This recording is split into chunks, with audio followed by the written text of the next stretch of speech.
হঠাৎ শুনতে পাই কেউ যেন আমায় ডাকছে। সামনে যেতেই চোখে পড়ে আমার প্রাণপ্রিয় বন্ধু আশিক।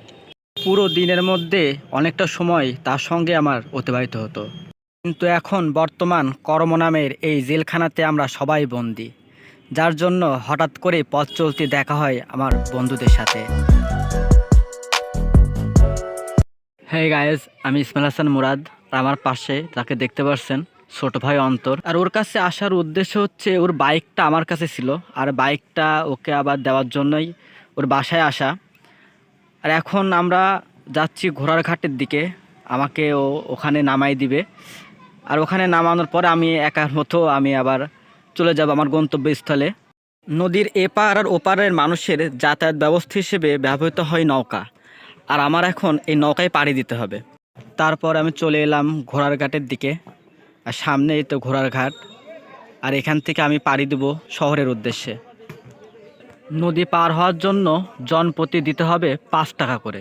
আমরা এখানে টাকা দিয়ে তারপরে নৌকার দিকে যাব।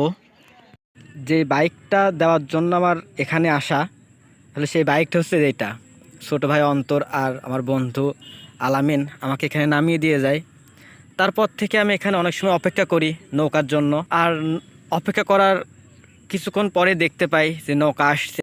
নৌকা থাকা সকল যাত্রীগুলো যখন একে একে নৌকা থেকে নেমে যায়, তখন অপেক্ষা করা আমি সামনের দিকে রওনা হই।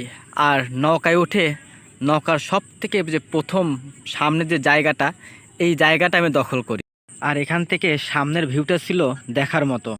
এখন চলছে আষাঢ় মাস, আর এই মাসে আকাশে রোদ আর মেঘ একসঙ্গে দেখা যায়।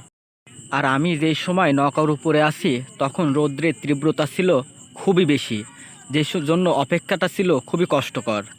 এই মুহূর্তে শুধু একটা কথাই চিন্তা হচ্ছিল, কখন নৌকা ছাড়বে আর কখন রওনা দেব। ইতোমধ্যে নৌকা ছেড়ে দেওয়ায় আমরা প্রায় মাঝ নদীতে। আর এই সময় শরীরে ঠান্ডা বাতাসে যেন মনে হচ্ছিল পৃথিবীর মধ্যে সবথেকে আমি সুখী মানুষ। 5 থেকে 7 মিনিটের ব্যবধানে আমি পার হয়ে যাই নদীর এই প্রান্ত থেকে ওই প্রান্তে।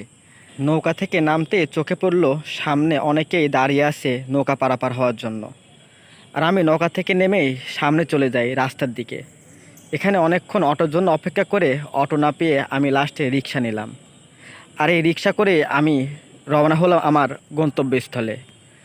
ভিডিওটি যদি ভালো লাগে অবশ্যই লাইক দিবেন, সাবস্ক্রাইব করবেন। ধন্যবাদ।